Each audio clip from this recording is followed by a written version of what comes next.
السلام علیکم ورحمۃ اللہ وبرکاتہ۔ الحمد للہ رب العالمین والعاقبۃ للمتقین والصلاة والسلام علی رسولہ الکریم، اما بعد، قال رسول اللہ صلی اللہ علیہ وسلم: لا یؤمن احدکم حتی اکون احب الیہ من والدہ ولدہ والناس اجمعین۔ وقال تعالی فی موضع آخر: لقد كان لكم في رسول اللہ اسوۃ حسنہ۔ محترم حضرات، آج سے انشاءاللہ سیرت پر بیان ہوگا۔ دو باتیں ہم آج آپ کے سامنے پہلے رکھیں گے کہ یہ سیرت کا بیان ہم نے رکھا کیوں، کیونکہ اگر یہ بات ہمارے ذہن میں کلیئر نہیں ہے تو اس تقریر کا کوئی فائدہ، اور یہی نیت سے آپ کو سننا بھی ہے، تبھی اس تقریر کا اصل آپ فائدہ اٹھا پائیں گے۔ دوسری چیز، ہم اس میں کیا باتیں بیان کریں گے، آج ہم ایک طرف سے آپ کو بتا دیں گے ہیڈنگ کے ساتھ۔ یہ دو باتیں ہم آپ کے سامنے آج رکھیں گے اور انشاءاللہ یہ درس چلتا رہے گا۔ ہم اللہ تعالیٰ سے دعا کرتے ہیں کہ اللہ تعالیٰ اس درس کے ذریعے جو اصل مقصد ہے اس مقصد کا حصول عطا فرمائے، نبی کریم صلی اللہ علیہ وسلم کی شایان شان کے مطابق ہم کو بیان کرنے کی توفیق عطا فرمائے اور غلطی سے حفاظت فرمائے، صحیح بات کہنے کی توفیق عطا فرمائے۔ دو باتیں جو آج بیان کرنی ہیں وہ پہلے سن لیں کہ اس درس کا مقصد کیا ہے۔ دیکھیں، سیرت پہ غور سے سنیے گا باتیں۔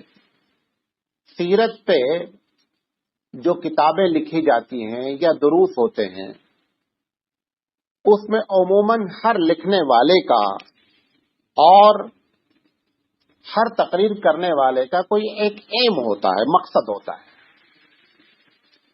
وہ جس مقصد کے تحت گفتگو کر رہا ہوگا وہی مقصد اس تقریر سے اور اس کتاب سے حاصل ہوگا۔ تو ایک مقصد تو یہ ہوتا ہے تقریر کرنے والے کا کہ نبی کریم صلی اللہ علیہ وسلم کی محبت پر جم کر کے بات کرتا ہے۔ اس میں کوئی دو رائے نہیں ہے، اس پر اہل سنت والجماعت کا اتفاق ہے کہ اللہ کے رسول کی محبت کے بغیر کسی بھی مومن اور مسلم کا جو ہے وہ بیڑا پار نہیں ہو سکتا۔ لیکن عموماً محبت ایک عقیدت کے طور پر بیان کی جاتی ہے اور اس عقیدت کا اظہار کیا جاتا ہے۔ حقیقت میں اگر قرآن مجید کا مطالعہ کیا جائے تو معلوم یہ ہوتا ہے کہ محبت جب تک اطاعت سے کنیکٹ نہیں ہے، محبت جب تک اوبیڈینسی سے جوائنٹ نہیں ہے، تب تک اس محبت کی ویلو جو ہے وہ صرف ہوائی۔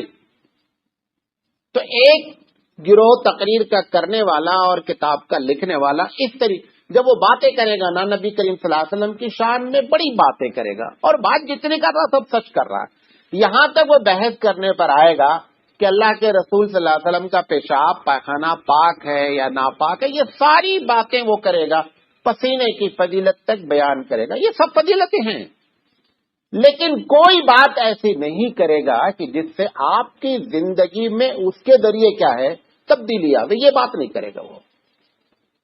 ایک تو یہ گروہ بیان کرتا ہے سیرت کو، دوسرا گروہ ایسا ہے جو حضور صلی اللہ علیہ وسلم کی سیرت کے اس پہلو کو اٹھا لیتا ہے جس پر عمل کرنا بڑا آسان ہے۔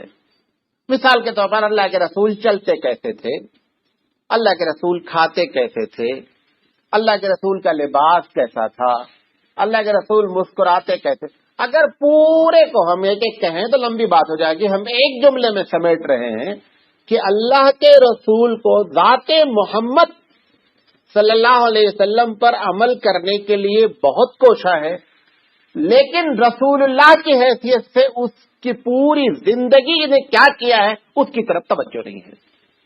یہ دوسرا گروہ ہے. تیسرا گروہ تقریر بھی کرتا ہے، تحریر بھی لکھتا ہے. نبی کریم صلی اللہ علیہ وسلم کے جو اصل اچیومنٹ ہے وہ ہم ساری بات کر رہے ہیں ابھی آگے چل کر کے، اس اچیومنٹ کے اوپر اس کی نگاہ ہوتی ہے اور اس طریقہ کار کو بھول جاتا ہے جو رسول اکرم نے اس اچیو کرنے کے لیے طریقہ کار کو اختیار کیا ہے. عموماً اس تین طرح کی باتیں ہوتی ہیں. ایک چھوٹا سا گروہ ایسا بھی ہے تقریر کرنے والا اور کتاب لکھنے والا، وہ نبی کریم صلی اللہ علیہ وسلم کے نصب العین کو سامنے رکھتا ہے اور پھر اللہ کے رسول کے طریقے کو کہ کس طریقے سے اس نصب العین کو حاصل کیا جا سکتا ہے اس کے تحت زندگی گزارنے کی بات کرتا ہے. ہمارا مقصد بھی اسی چوتھے گروپ سے. یہ الگ بات ہے، باتیں تینوں گروپ کی آئیں گی. محبت کی بات بھی آئے گی، نبی کریم صلی اللہ علیہ وسلم کے ذاتی معاملات کی بات بھی آئے گی، نبی کریم صلی اللہ علیہ وسلم کے اصل نصب العین کی بات بھی آئے گی.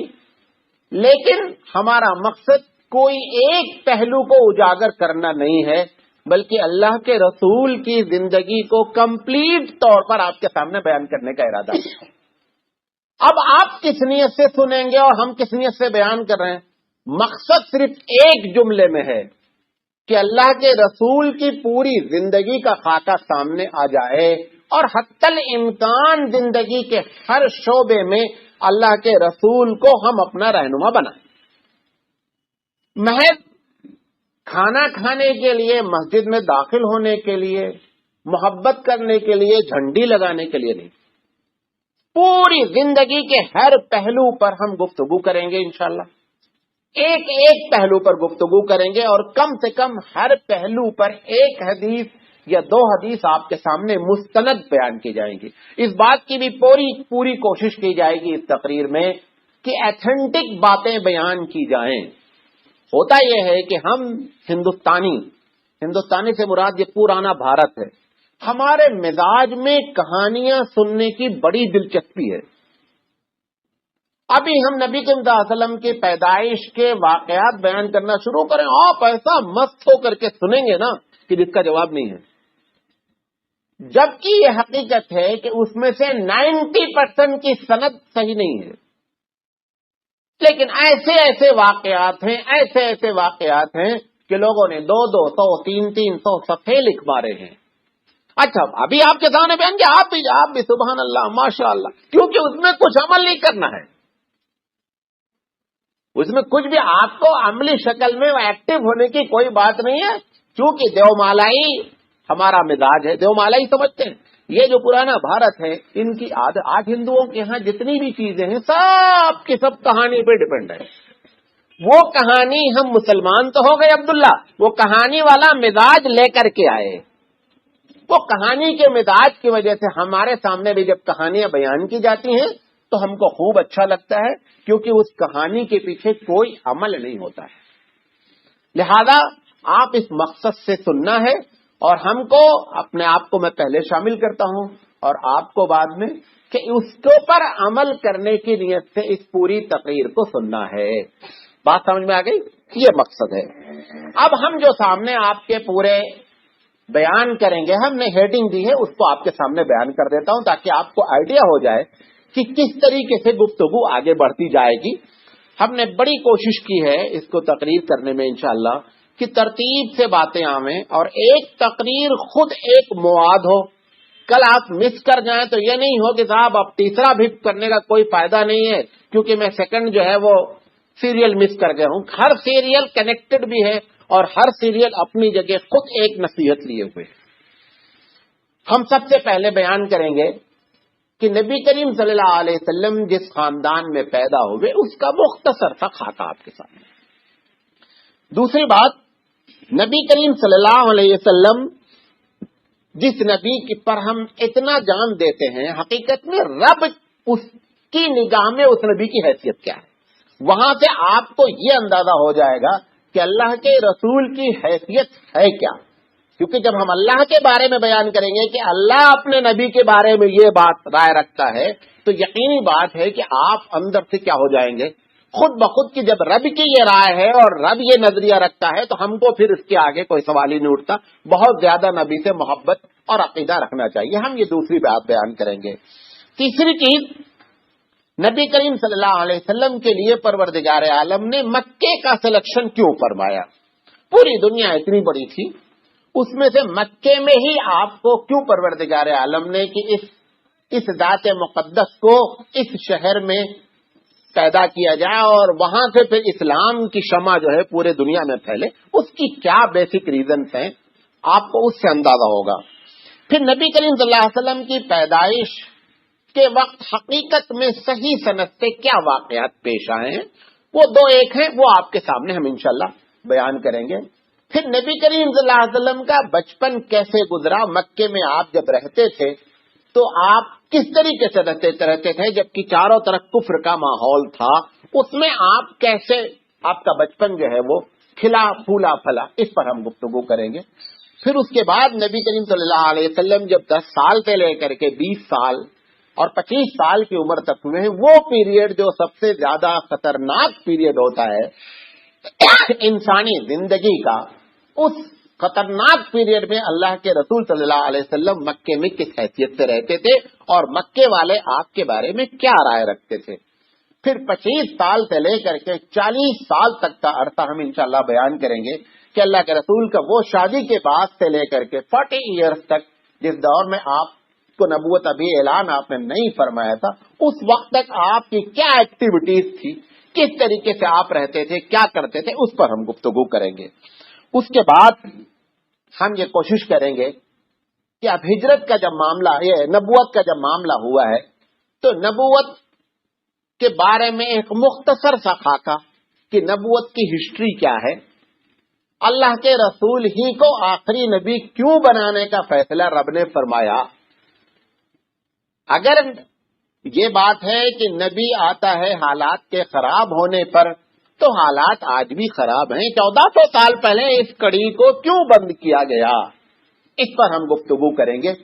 پھر اللہ کے رسول صلی اللہ علیہ وسلم 13 سال تک جو مکے میں رہے، وہ 13 سال کا عرصہ کیسے گزرا، پھر اس میں قریش کو اتنی مخالفت کیوں پیش آئی نبی کریم صلی اللہ علیہ وسلم کی، جبکہ 40 سال سے پہلے آپ ان کے فیور میں باتیں کرتے تھے، تو 40 سال کے بعد نبوت کا اعلان کرتے ہی معاملہ اتنا بگڑ کیوں گیا، ہم اس پر گفتگو کریں گے. اور ایک بات اس کے ضمن میں آئے گی انشاءاللہ، وہ یہ کہ جو لوگ مینارٹی میں رہتے ہیں، مینارٹی سمجھتے ہیں اقلیت، جو لوگ مینارٹی میں رہتے ہیں ان کے لیے نبی کریم صلی اللہ علیہ وسلم نے اس 13 سال میں کیا نمونہ چھوڑا ہے، اس پر ہم گفتگو کریں گے. اس کے بعد نبی کریم صلی اللہ علیہ وسلم نے ہجرت کا ارادہ کیوں فرمایا، اس پر بات کی جائے گی. پھر ہجرت کے لیے مدینے کا سلیکشن کیوں فرمایا، اس پر بات کی جائے گی. ہجرت کے سب سے پہلے لوگ کون لوگ ہیں، ان پر بات کی جائے گی. جیسے ہی آپ مدینہ پہنچتے ہیں آپ فرسٹ کیا ایکشن لیتے ہیں مدینے پہ پہنچ کر کے اور کیوں لیتے ہیں، اس پر گفتگو کی جائے گی. پھر سن 1 ہجری سے لے کر کے 1 ہجری کے واقعات بیان کیے جائیں گے. سن 1 ہجری میں کیا ہوا، اسلامک پالیسی کیا مرتب ہوئی، اللہ کے رسول صلی اللہ علیہ وسلم. اس طریقے سے ہم سن 10 ہجری تک آئیں گے اور آ کر کے بیان کریں گے. اس بیان کرنے کے بعد پھر نبی کریم صلی اللہ علیہ وسلم نے جو اصل انقلاب برپا کیا پوری عرب میں اور اس کی جو ہے وہ لہریں پوری دنیا میں پہنچی، وہ نبی کریم صلی اللہ علیہ وسلم نے کن کن چیزوں میں انقلاب برپا کیا، اس پر ہم گفتگو کریں گے، جس میں سماجی زندگی سے لے کر کے سیاسی زندگی سے لے کر کے عبادت کی زندگی سے لے کر معاملات کی زندگی تک ہر بات کریں گے. اس کے بعد نبی کریم صلی اللہ علیہ وسلم نے پیشین گوئیاں فرمائیں، صحیح پیشین گوئیاں کتنی ہیں اور وہ ہم کو بتانے کی وجہ کیا ہے، اس پر ہم بات کریں گے. پھر معجزے پر بات کریں گے انشاءاللہ کہ اللہ کے رسول صلی اللہ علیہ وسلم سے معجزہ کیوں کروایا گیا، کیا معجزہ نبی کے بس میں ہوتا ہے، کیا معجزے کا انکار کر دینے والا مسلمان کی لسٹ سے خارج ہو جاتا ہے، ہم انشاءاللہ اس پر بات کریں گے. اور آخر میں نبی کریم صلی اللہ علیہ وسلم جس دن بیمار ہوئے ہیں اور اس بیماری کے بعد ہی آپ اس دنیا سے رخصت ہوئے ہیں، وہ بیماری کے جو 7 دن یا 9 دن ہیں، وہ ایک ایک دن پر ہم بات کریں گے کہ وہ آخری دن آپ کے کیسے گزرے ہیں. ہم انشاءاللہ اس پر ایک ایک پر بات کریں گے. یہ پوری تقریر جو ہوگی یہ اللہ عالم یہ کتنے کلاسز چلیں گے، کتنی باتیں ہوں گی، یہ رب ہی جانتا ہے. جتنی بہرحال طاقت ہوگی کوشش یہ ہے کہ کسی پہلو کو جو ہے وہ تشنا نہ چھوڑا جائے، ساری باتیں جو ہے وہ آپ کے سامنے بیان کی جائیں. اچھا، اب جو میں نے دوسری بات بتائی آپ کے سامنے کہ رسول اکرم صلی اللہ علیہ وسلم کی زندگی کا جو اصل مقصد ہے کہ ہم جس وجہ سے جاننا چاہ رہے ہیں کہ ہم اپنی زندگی میں اپنائیں، سب سے پہلے یہ جو گروہ میں نے 4 گروہ کی بات کی نا، کہ ایک محبت کی بات کر رہا ہے، ایک ذاتی عمل کی بات کر رہا ہے، ایک ایم کی بات کر رہا ہے، یہ تینوں الگ الگ باتیں کیوں کر رہے ہیں؟ اس کی وجہ کیا ہے؟ حقیقت کیا ہے کہ اللہ کے رسول صلی اللہ علیہ وسلم کے زندگی کا اگر مقصد سمجھا نہیں جائے گا کہ اللہ کے رسول کو بھیجا کیوں گیا، تب تک ہمارا کانسیپٹ کلیئر نہیں ہوگا. یہ کانسیپٹ کو سب سے پہلے آج ہم کو کلیئر کرنا ہے کہ نبی کریم صلی اللہ علیہ وسلم کو بھیجا کیوں گیا. دیکھیں، قرآن مجید کی جو آیتیں ہیں یہ بات پکی پکی ہے کہ اللہ کے رسول کے بعثت کا جو مقصد ہے پوری دنیا کے لیے یہ ہے کہ آپ کے سارے ماننے والے نہ ماننے والے سب کے لیے آپ نمونہ ہیں. نمونہ میں اطاعت ہے، اس کے علاوہ کوئی چیز نہیں ہے. قرآن مجید نے مختلف انداز میں کہا. ایک جگہ تو اس نے کہا ان کنتم تحبون اللہ فاتبعونی، کہ اے لوگو اگر تم اللہ سے محبت کرتے ہو، یہ تمہارا دعویٰ ہے، تو یہ نہیں کہا کہ رسول سے محبت کرو، یہ نہیں کہا اللہ تعالیٰ نے. اللہ تعالیٰ نے کہا ان کنتم تحبون اللہ، اگر تم اللہ سے محبت کے دعوے دار ہو تو رسول اکرم صلی اللہ علیہ وسلم کہہ رہے ہیں کہ میری بات مانو. اطاعت کی بات آ رہی ہے، زندگی کو فالو کرنے کی بات بتائی جا رہی ہے. اس پر لمبی چوڑی تشریح ہم مختصر آپ کو بتا رہے ہیں کہ اللہ سے محبت اگر ہمارا اظہار ہے تو اس اظہار کو اس وقت تک پروف نہیں مانا جائے گا جب تک کہ یہ بات نہ کلیئر ہو جائے کہ اس اظہار سے مقصد اللہ کے رسول کی اطاعت ہے. ایک آیت. دوسری آیت اللہ تعالیٰ کہتا ہے اطیعوا اللہ و اطیعوا الرسول، اطاعت کرو اللہ کی اور اطاعت کرو رسول کی. یہاں پر بھی فالو کرنے کی بات آ رہی ہے. محض دعوی محبت، محض ذاتی زندگی نہیں، کمپلیٹ زندگی کے بارے میں گفتگو ہے کہ اطاعت کرو اللہ کی اور اطاعت کرو اس کے رسول کی. اس کو دوسری جگہ قرآن مجید نے آل کلیئر کیا. اس نے کہا ما آتاکم الرسول فخذوہ، جو اللہ کا رسول دے اس کو لے لو، وما نہاکم عنہ فانتہوا، اور جس چیز سے منع کر دے اس سے رک جاؤ. ان تمام آیتوں میں اگر آپ دیکھیں تو اللہ تعالیٰ جو بات بتانا چاہ رہا ہے وہ اطاعت کی بات بتانا چاہ رہا ہے. تو ہم جو کہہ رہے ہیں کہ تقریر کا ہمارا اصل مقصد ہے، آپ کے سننے کا بھی اصل مقصد ہے کہ آپ اطاعت کی نیت سے بیٹھیں یہاں پر. محض کہانی میں نہیں بیان کروں گا، بلکہ ساری گفتگو کا مقصد یہ ہوگا کہ ہم یہ بات اس لیے جانیں کہ ہم کو اپنی لائف میں، اپنی زندگی میں اس کو اتارنا ہے. تو یہ مقصد ہے. اب لوگوں کا رویہ جو بھی رہا، جس کی وجہ سے بھی رہا، وہ اختلاف کی جو وجہ ہوئی، نفس ہمارا آسان پسند ہے. ڈاکٹر اسرار علیہ الرحمہ سے پوچھا گیا کہ حضرت آپ تقریر کرتے ہیں قرآن مجید پر، 20 25 50 لوگ اکٹھا ہوتے ہیں، ایک آپ سے بہت کم علم والا تقریر کرتا ہے، 500 لوگ اکٹھا ہوتے ہیں، جبکہ آپ قرآن کے علاوہ کوئی بات نہیں کرتے، چکر کیا ہے؟ تو ڈاکٹر اسرار صاحب نے کہا دیکھو، ہم جب تقریر کرتے ہیں نا تو ہم یہ کہتے ہیں کہ جنت تلوار کے سائے کے نیچے ہے. جنت تلوار کے سائے کے نیچے ہے. دوسرا آدمی کہہ رہا ہے کہ صاحب اگر آپ مسجد میں داخل ہوتے وقت یہ دعا پڑھے، نکلتے وقت یہ دعا پڑھے، پاخانہ جاتے وقت یہ پڑھے، وہ پڑھے، جنت میں چلے گے. تو ہماری تقریر کون سننا؟ ہم تلوار کی بات کر رہے ہیں، سامنے والا ایک دم آسانی کی گفتگو کر رہا ہے، اور انسان چونکہ مزاجن سہل پسند ہے، لہذا وہ اپنی سہل کی جانب راغب ہے اور اس جانب آنے کے لیے تیار نہیں۔ اب قرآن مجید اس میں ہماری رہنمائی کیا کرتا ہے؟ کیونکہ اصل ہمارا جو منبع ہے، اصل ہمارا جو کیا کہتے ہیں ہم جہاں سے اپنے آپ کو مدلل کر سکتے ہیں، وہ قرآن کریم ہے۔ قرآن کریم کی دو مضمون کی آیتیں، دو آیتیں میں نہیں کہہ رہا ہوں، دو طرح کی آیتیں ہیں، اگر وہ آپ اپنے ذہن میں رکھیں گے تو انشاءاللہ جو ہے وہ بات بڑی کلیئر ہو جائے گی۔ ایک جگہ قرآن مجید کہتا ہے کہ هو الذی ارسل رسولہ بالہدی ودین الحق لیظہرہ علی الدین کلہ ولو کرہ المشرکون، اور کہتا ہے کافرون ایک جگہ۔ ایک سورہ توبہ کی آیت ہے 33 اور ایک سورہ صف کی آیت نمبر 9 ہے۔ اس میں قرآن مجید نے تمام انبیاء کی بعثت کا مقصد اور اسپیشلی نبی کے صلی اللہ علیہ وسلم کی بعثت کے مقصد کو ڈکلیئر کیا۔ وہ کہہ رہا ہے والذی ارسل رسولہ بالہدی، وہ یعنی رب جس نے اپنے رسول کو بھیجا ہدایت دے کر کے اور دین حق کے ساتھ، لیظہرہ تاکہ، ریزن بیان کر رہا ہے، وجہ بیان کر رہا ہے، لیظہرہ علی الدین کلہ، تاکہ تمام دینوں پر یہ دین غالب ہو جائے، یہ مقصد ہے اس کا۔ اس کے بعد آپ سمجھتے ہیں، ہم بھی سمجھتے ہیں کہ جناب یہ دین کے غالب ہونے کی کیا ضرورت ہے؟ ہمیں روزہ نماز کر لیا تو بہت کافی ہے۔ دین غالب ہو جائے، دین سپر پاور بن جائے، دین طاقت میں آ جائے، اس کی ضرورت کیا ہے؟ حقیقت کیا ہے کہ قرآن مجید کے جو احکامات ہیں وہ اس وقت تک نافذ ہی نہیں ہو سکتے جب تک کہ آپ کے ہاتھ میں طاقت نہ ہو۔ میں ایک چھوٹی سی مثال دے رہا ہوں۔ آپ کا کرایہ دار، آپ مالک مکان ہے، ایک کرایہ دار ہے، آپ کہتے ہیں گھر خالی کر دو، آپ کہتے ہیں میرا گھر خالی کر دو۔ اگر اسلامی قانون ہے تو وہ طاقت کا استعمال کر کے گھر خالی کرائے گا، کیونکہ مکان مالک کو یہ اختیار ہے کہ اس کو نوٹس دے کر گھر خالی کرا رہے۔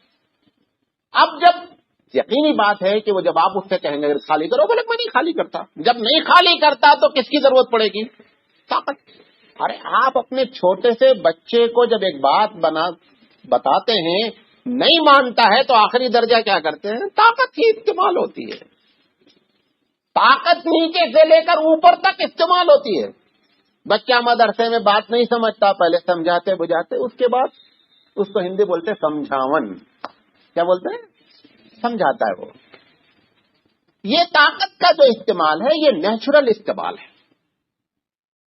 اس استعمال کے لیے یقین، کیونکہ انسان بتایا آپ کو سہولت پسند، ہم گھر نہیں چھوڑیں گے، آپ کا نہیں چھوڑیں گے، جو کرنا ہو کر لو، اب جو کرنا ہو کر لو میں طاقت کا استعمال ہے۔ لہذا یہ جو غالب ہونے کی بات کہی جا رہی ہے، اس کا یہ مقصد قطعی نہیں خدا نخواستہ آج کے دنیا والوں کے طریقے سے کہ ہمارا غلبہ ہو جائے تاکہ ہم پبلک کو چوس لیں، نہیں، غلبہ اس لیے ہو کہ اللہ کے احکامات کو نافذ کرنے میں طاقت کا جب استعمال کی بات آوے تو ہمارے پاس طاقت موجود رہے۔ اسی لیے رسول اکرم صلی اللہ علیہ وسلم کیا فرمایا؟ من رأى منکم منکرا فلیغیر بیدہ، کہ جو آدمی برائی دیکھے وہ طاقت سے روک دے۔ پہلا اسٹیپ یہ بتایا گیا کہ پہلے طاقت استعمال کرو۔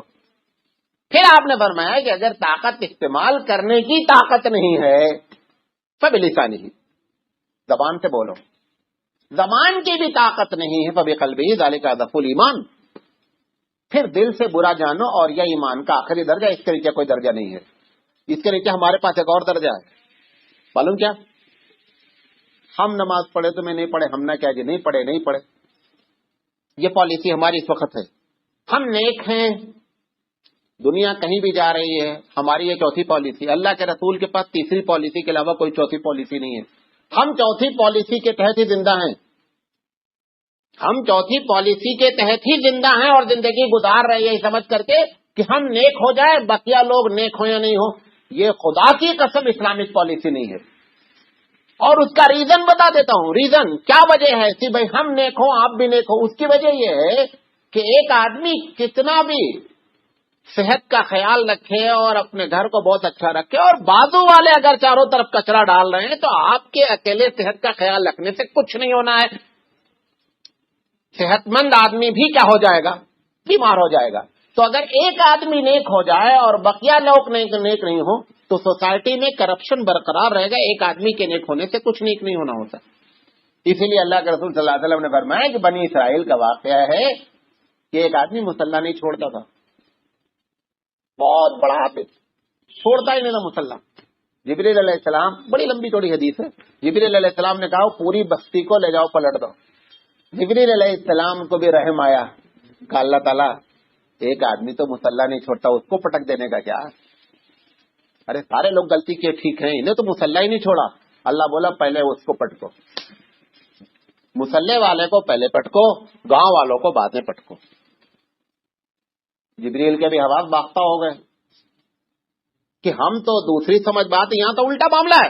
اور پھر اللہ نے جو بتایا جبریل علیہ السلام سے وجہ کہ جبریل تمہیں معلوم ہے کہ ہمارے دین کی دھجیاں اڑی اور اس کے چہرے کا رنگ بھی نہیں بدلا کبھی، اس کو احساس بھی نہیں ہوا کہ کچھ غلطی ہو رہی، زیادہ اس کو پہلے پٹکو جو مصلی والا ہے، بقیہ کو بعد میں پٹکو۔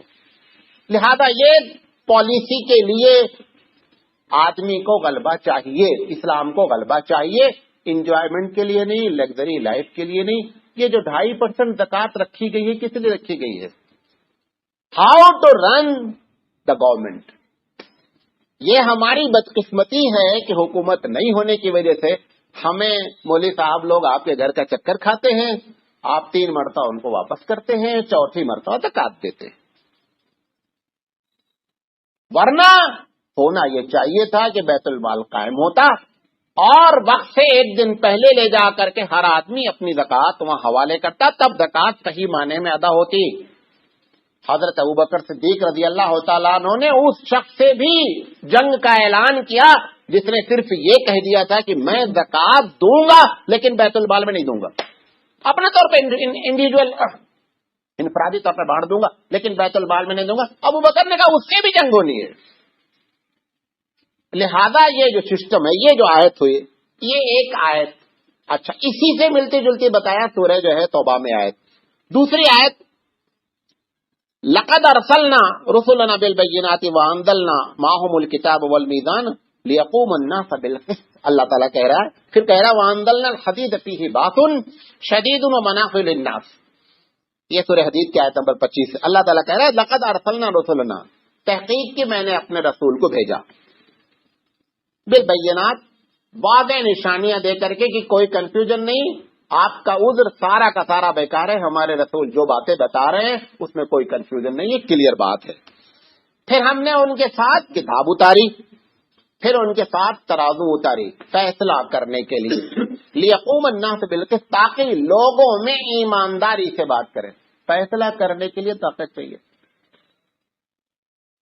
آج اوقاف کا جو معاملہ ہندوستان میں وقف بورڈ کا ہے، وقف بورڈ کے ساتھ کیا معاملہ ہے پورے ہندوستان میں؟ وقف بورڈ ایک اپلیکیشن دے رہا ہے، وہ نوٹس دے رہا ہے، کیوں؟ گورنمنٹ اس کے نفاذ کے لیے طاقت نہیں دیتی اس کو، انہیں نوٹس پہ نوٹس جاری کے 50 سال سے نوٹس دے رہا ہے، انہوں نوٹس ایک پہ ایک فائل بناتے چلے جا رہے ہیں، طاقت نہیں ہے۔ طاقت نہ ہونے سے پورا ڈپارٹمنٹ کیا ہے، بیکار ہو کر کے رہ گیا ہے۔ لہذا یہاں پر پھر اللہ تعالیٰ کہتا ہے کہ ہم نے لوہا اتارا۔ لوہا کا کام کیا ہے؟ لوہا کا کام چائے پینا نہیں ہے، فیڈنگ نہیں ہے، لوہا آیا ہے طاقت کے لیے۔ یہ لوہا اتارا گیا کہ اگر ضرورت پڑے تو اس لوہے سے اپنا کام کرو۔ ایک لفظ کہہ کر کے اس نے ساری ہائی ٹیکنالوجی کی بات کہہ ڈالی، کیونکہ جتنی چیز بھی آج جو بھی نیوکلیر ویپن سے لے کر کے نیچے سے نیوکلیر ویپن تک جتنی بھی چیزیں ہیں ان سب میں لوہے کا استعمال ہے۔ اس نے ایک ہی چیز کہہ دیا کہ ہم نے لوہا اتارا، اور لوہا اتارا اس لیے تاکہ یہ معاملہ اگر نہیں بنے تو لوہے کا استعمال کیا جائے۔ یہ دوسری آیت ہے۔ تیسری آیت، اس چیز کو کیسے کیا جائے گا یہی لوگوں نے کنفیوز، اسی کو سمجھنا ہے۔ یہ جو آپ آیت پڑھنے جا رہا ہوں، مقصد تو یہ تھا کہ دین کا غلبہ ہو۔ اس غلبے کے لیے اللہ کے رسول کو طریقہ بیان، سب سے پہلا طریقہ بیان کیا گیا کہ آپ ان کو اللہ سے تعلق جوڑیں۔ کس سے جوڑے تعلق؟ اللہ سے۔ وہ تعلق جوڑے گا عبادت کے ذریعے، لہذا عبادت کی پوری لسٹ آپ نے بیان فرمائی۔ قرآن مجید کہتا ہے وَالَّذِي بَعَثَ فِي الْأُمِّيِّينَ رَسُولًا مِّنْهُمْ يَتْلُو عَلَيْهِمْ آيَاتِكَ، وہ رسول ہم نے بھیجا، وہ رسول جو تلاوت کرتا ہے۔ تلاوت کرتا ہے تمہارے اچھا لگنے کے لیے نہیں۔ آج ہماری تلاوت کیا ہے؟ مولوی صاحب بہت اچھی تلاوت کرتے ہیں، پلے کچھ نہیں پڑتا، اس لیے رسول نہیں آیا۔ مولانا ثانی رحمۃ اللہ علیہ نے کہا ہے کہ قرآن مجید کے نزول کا مقصد اس کی تفہیم اور اس پر عمل ہے۔ پھر وہ جملہ کہہ رہا ہوں، مولانا ثانی رحمۃ اللہ علیہ کہتے ہیں کہ قرآن مجید کے نازل ہونے کا مقصد اس کا سمجھنا ہے اور اس پر عمل کرنا ہے۔ یہ جو تم کو ثواب دے دیا جاتا پڑھنے پر، یہ اللہ کا فضل ہے، مقصد نہیں ہے۔ جیسے LKG بچہ پوئم سناتا، سمجھتا نہیں، نمبر مل جاتا۔ اب انہیں MA تک یہی بات سمجھتا رہے کہ ہمیں پوئم سناتے رہیں گے نمبر ملتا رہے گا، تو بڑی بیوقوفی کی بات کر رہا ہے۔ یہ تمہارا ایک اسٹیج تھا کہ تم کو پوئم سنا کر کے نمبر دے دیا گیا، یہ بات آگے تک چلنے والی نہیں ہے۔ اللہ تعالیٰ کا یہ فضل ہے کہ وہ تلاوت پر تم کو ثواب دیتا ہے، مقصد تلاوت نہیں ہے۔ تو نبی کریم صلی اللہ علیہ وسلم جو بیان کیا جا رہا ہے کہ تاکہ وہ قرآن مجید کی تلاوت کرے، تاکہ تم کو بتائے یہ اللہ کا حکم ہے۔ تو اس میں ایک تو عبادت کے ذریعے اس کو اپنے ایم کو اچیو کرنا ہے، پھر اس نے قرآن مجید نے کہا حکمت کی باتیں بتاتا ہے، اس کا ریزن بھی بتاتا ہے۔ پھر تیسری بات بتائی وَيُزَكِّيهِمْ، تاکہ تمہارا تزکیہ کرے۔ تزکیہ کیا چیز ہے؟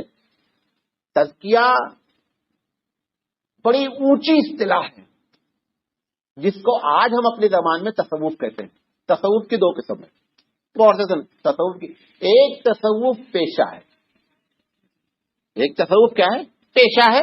ہم چاہتے ہیں زیادہ سے زیادہ ہمارے مرید بن جائیں۔ حالانکہ مولانا عبدالرشید گنگوہی رحمۃ اللہ علیہ کے جو پیر ہیں، مولانا امداد اللہ مہاجر مکی رحمۃ اللہ علیہ، امداد اللہ مہاجر مکی عالم نہیں ہے، عبدالرشید گنگوہی عالم بھی ہیں، فقیہ بھی ہیں اور صوفی بھی ہیں۔ امداد اللہ مہاجر مکی رحمۃ اللہ علیہ ان کے پیر ہیں۔ امداد اللہ مہاجر مکی نے کچھ مسائل میں غلطی کی اور عبدالرشید گنگوہی رحمۃ اللہ علیہ کے پاس بھیجا۔ عبدالرشید گنگوہی رحمۃ اللہ علیہ نے کہا کہ اس کو لے جاؤ کچرے میں ڈال دو۔ لوگوں نے کہا حضرت آپ کے پیر کی لکھی ہے، انہوں نے کہا میں نے شریعت میں ان کو پیر نہیں مانا ہے، شریعت میں ہماری پیر قرآن اور اللہ کے رسول کی کتاب ہے۔ وہ تصوف چاہیے، وہ تصوف درکار ہے جو مولانا عبدالرشید گنگوہی رحمۃ اللہ علیہ نے بیان فرمایا۔ انہوں نے کہا لے جاؤ اس کو ڈال دو کچرے میں۔ بعض لوگوں نے یہاں تک استعمال کیا لے جاؤ حمام میں ڈال دو اس کتاب کے بارے میں۔ میں تو احتراماً اس کو نہیں بولا آپ کے سامنے کہ کچرے میں ڈال دو، اور لوگوں نے جب یاد دلایا کہ آپ کی پیر کی لکھی کتاب، انہوں نے کہا میرے شریعت میں ہمارے پیر نہیں، شریعت میں پیر کتاب ہے اور اللہ کے رسول صلی اللہ علیہ وسلم کی زندگی۔ تو یہ جو اللہ کے رسول نے جو تزکیہ کیا، اس کی ایک مثال دے کر کے اپنی بات ختم کروں گا۔ اللہ کے رسول صلی اللہ علیہ وسلم نے جو تزکیہ کیا، تزکیہ ہے کیا؟ ایک جملے بتا دیتا ہوں، آپ کا دل اور زبان ایک ہو جائے، سارا معاملہ صاف ہے۔ جو دل میں رکھے ہو وہی زبان پر آ جائے۔ اگر یہ دونوں برابر چل رہی ہیں تو اس کا مطلب یہ کہ آپ کا تزکیہ ہو گیا، اور جب تک یہ دونوں الگ الگ جا رہی ہیں تزکیے کی ضرورت برقرار ہے۔ حضرت عمر سے پوچھا اللہ کے رسول نے، عمر کتنا چاہتے ہو؟ پوچھا کتنا چاہتے ہو مجھے؟ کہا چاہتا بہت ہوں لیکن اپنے سے کم چاہتا ہوں۔ ہم ہوتے کیا کرتے ہیں؟ ہم کو تو چمچا گیری کرنا رہتا ہے، تو آپ کا جہاں خون گئے وہاں ہم تو پسینہ گئے وہاں خون گرا دیں گے۔ یہ جو لفاظیاں ہیں یہ ختم کرو، دل کی بات بولو، دل کی بات بولو۔ حضرت عمر رضی اللہ تعالیٰ کہتے ہیں یہ تزکیہ نبی نے کیا، کہ اللہ رسول چاہتا بہت ہوں لیکن اپنے سے کم چاہتا ہوں۔ اصل بات بتا دیے، جو دل میں تھی وہ بات زبان پر بول دیے، جھوٹ بولنے کی کوئی ضرورت نہیں ہے۔ بہرحال اللہ کے رسول نے اس کا علاج فرمایا، سینے پہ ہاتھ رکھ دیا، اور پھر آپ بتاؤ کیا کیفیت ہے؟ کہ اللہ رسول میں اب آپ کی جان کو اپنی جان سے زیادہ چاہتا ہوں۔ یہ تزکیہ ہونا چاہیے کہ دل اور زبان ایک ہو جائے۔ اگر دل زبان ایک نہیں ہے تو یہ جو تزکیے کا سسٹم ہے کہ صاحب ہم فلاں صاحب کے مرید ہو جائیں گے تو وہ جنت میں لے کے چلے جائیں گے، پہلے وہ جائیں گے جنت میں پھر آپ کے بارے میں سوچا جائے گا۔ پہلے ان کو جانے کی بات کرو، نہ ان کے پاس ٹکٹ ہے نہ تمہارے پاس ٹکٹ ہے، اور ٹکٹ بانٹتا کون ہے؟ ہمیں بانٹتے۔ پیرا نمی پورن مرینا پرن پرن، پیر نہیں اڑتا، مرید لوگ اڑاتے رہتے ہیں، ہمارے پیر صاحب اڑ رہے ہیں، ٹکٹ ہمیں جنت کا ان کا بانٹتے ہیں۔ لہذا اگر یہ تزکیہ نہیں ہوا ہے تو تزکیے کی ضرورت ہے، اور وہ تزکیہ جب زبان اور اس کو ایک ہو جائے تو ہمارا معاملہ پار ہو جائے گا۔ اگر اس مقصد کو سمجھا جائے گا تب ہم کو حضور صلی اللہ علیہ وسلم کے اصل ایم کی بات سمجھ میں آئے گی۔ یہ قرآن مجید کی دو آیتیں، دو مفہوم کی آیتیں الگ الگ اس طریقے سے بیان کی گئی۔ ایک میں میری سمجھ سے طریقہ کار بیان کیا گیا کہ how to achieve the aim, کہ ہم اپنے مقصد کو کیسے حاصل کریں، اور دوسرے میں ڈائریکٹ مقصد کو ذکر کر دیا گیا۔ کل انشاءاللہ اللہ کے رسول کی زبان سے ہم سنیں گے کہ میں کیوں بھیجا گیا ہوں، اس پر ہم بات کریں گے۔ وآخر دعوانا ان الحمدللہ رب العالمین، سبحان اللہ وبحمدہ، سبحانک اللہم وبحمدک، اشہد ان لا الہ الا انت، استغفرک واتوب الیک۔